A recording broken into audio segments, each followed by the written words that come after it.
Price the Lord. ஆண்டவரும் இரட்சகருமாய் இருக்கிற இயேசு கிறிஸ்துவின் நாமத்தினாலே தினம் ஒரு தீர்க்க தரிசனம் என்கிற தேவனுடைய சத்தத்துக்கு உங்களை வரவேற்கிறோம். தீர்க்க தரிசனம் என்பது தேவ ஆவியால் அருளப்பட்ட அவருடைய வாக்குத்தத்தமான வார்த்தைகள் மாத்திரமே. இந்த நாளுக்குரிய தீர்க்க தரிசனமான வார்த்தைகளை வாசித்து நாம் ஜெபிக்கலாம். யோவேல் 2வது அதிகாரம் 18வது வசனத்தை நான் வாசிக்கிறேன். அப்பொழுது கர்த்தர் தமது தேசத்திற்காக வைராக்கியம் கொண்டு தமது ஜனத்தை கடாட்சிப்பார் என்று ஆண்டவர் வாக்குத்தத்தம் பண்ணுகிறார். ஆமென். Praise God.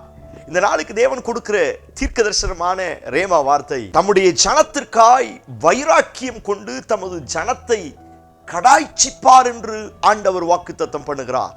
இந்த சத்தத்தை கேட்கிற நீங்கள் யாராயிருந்தாலும் இன்றைக்கு ஆண்டவர் உங்களுக்கு கொடுக்கிற தீர்க்க தரிசனமான ரேமா வார்த்தை, நான் உனக்காய் உங்கள் குடும்பத்திற்காய் வைராக்கியத்தோடு மனதிறங்கி வருவேன் என்று கர்த்தர் வாக்குத்தத்தம் பண்ணுகிறார்.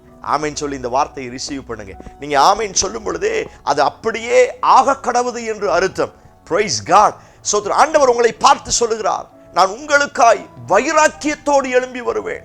Price God. எவ்வளவு ஒரு மேலான ஒரு கிருபை பாருங்க. தன் தேசத்திற்காய் தன் ஜனத்திற்காய் நான் வைராக்கியம் கொண்டு எழும்புவேன். ஏன்னா ஜனம் சிறைப்பட்ட நிலைமையில் இருக்கிறது. தேசம் சிறைப்பட்ட நிலைமையில் இருக்கிறது. தேசம் அடிமையாய் இருக்கிறது. ஆளுகை செய்ய வேண்டிய ஜனம் அடிமையாய் இருக்கிறது. ராஜாக்களாய், லேவியர்களாய், ஆசாரியர்களாய் உயர்ந்து நிற்க வேண்டிய ஜனம் அடிமையாய், கூலிக்காரர்களாய் வேலை செய்து கொண்டு கடினப்பட்டு கொண்டு இருக்கிறார்கள்.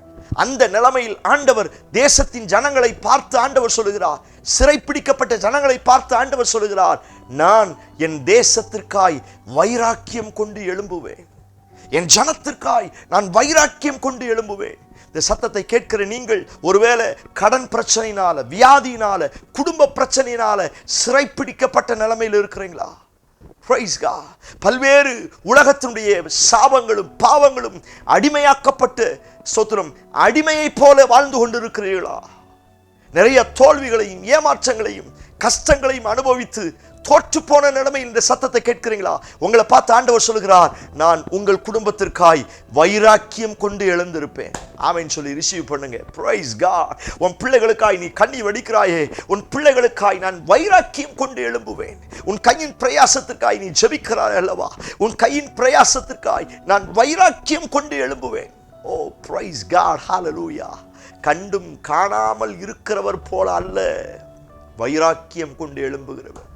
என்னை சுற்றிலும் இருக்கிறவர்கள் வேடிக்கை பார்ப்பார்கள்.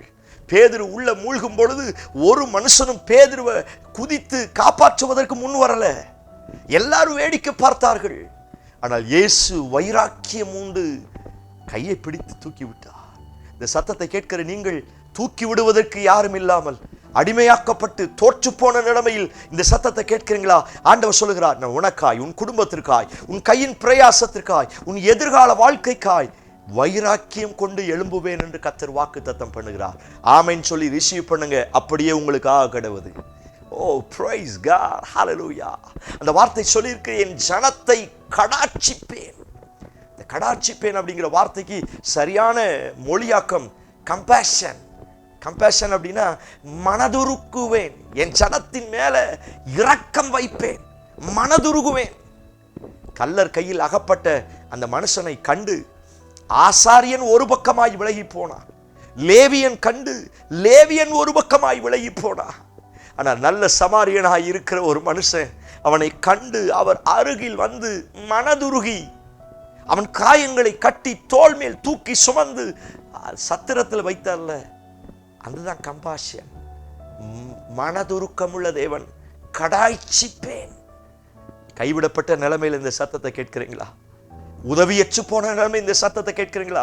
உங்களை பார்த்து ஆண்டவர் சொல்லுகிறார், நான் உன்னை கடாய்ச்சிப்பேன், நான் உனக்கு மனம் இறங்குவேன்.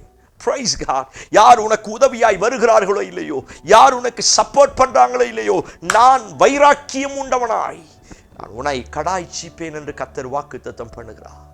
பிள்ளைகளுக்காய் பாரப்படுகிறீர்களா? எதிர்கால வாழ்க்கைக்காய் பாரப்படுகிறீர்களா? இந்த சத்தத்தை கேட்கிற உங்களை பார்த்து கர்த்தர் சொல்லுகிறார், உன் குடும்ப வாழ்க்கைக்காய் நான் வைராக்கியம் கொண்டு எழுந்திருக்க போகிறேன், நான் கடாய்ச்சிக்க போகிறேன். Praise God. கண்களை மூடி ஆமைன்னு சொல்லி ரிசீவ் பண்ணுங்க பார்க்கலாம். ஹalleluya. கர்த்தர் உன்னை கடாய்ச்சிக்க போகிறார். ஹalleluya. கர்த்தர் உன்மேல் மனமிறங்க போகிறார். இந்த சத்தத்தை கேட்டு செபிக்க செபிக்க அவருடைய மனதுருக்கம் இப்பொழுது உங்களை சந்திக்க புறப்பட்டு வந்து கொண்டிருக்கிறது. இயேசுவின் நாமத்தினாலே என் ஜனத்திற்காய் வைராக்கியம் கொண்டு எழும்பி என் ஜனத்தை விடுவிப்பீராக. சத்தத்தை கேட்கும் பொழுதே அற்புதம் நடக்கட்டும். அவருடைய ஜெபிக்கிற எதிர்பார்க்கிற காரியத்தில் இப்பொழுது ஒரு அற்புதத்தை காண்பார்களாக. பெரிய மாற்றத்தை தார். இயேசு கிறிஸ்து மூலம் ஜெபிக்கிறோம். ஜெபம் கேளும் நல்ல பிதாவே. ஆமென், ஆமென். Praise the lord. நம்பிக்கையோடு இந்த நாளை துவங்குங்கள். வைராக்கியம் கொண்டு கர்த்தர் உங்களுக்காக எழுந்து யுத்தம் செய்ய போகிறார். இந்த செய்தி உங்களுக்கு ஆசீர்வாதமாக இருந்துச்சுன்னா மற்றவங்களுக்கு ஷேர் பண்ணுங்க. அநேகருடைய வாழ்க்கையில அவருடைய மனதுருக்கம் வெளிப்படட்டும். ஆமென். Praise the lord. God bless you.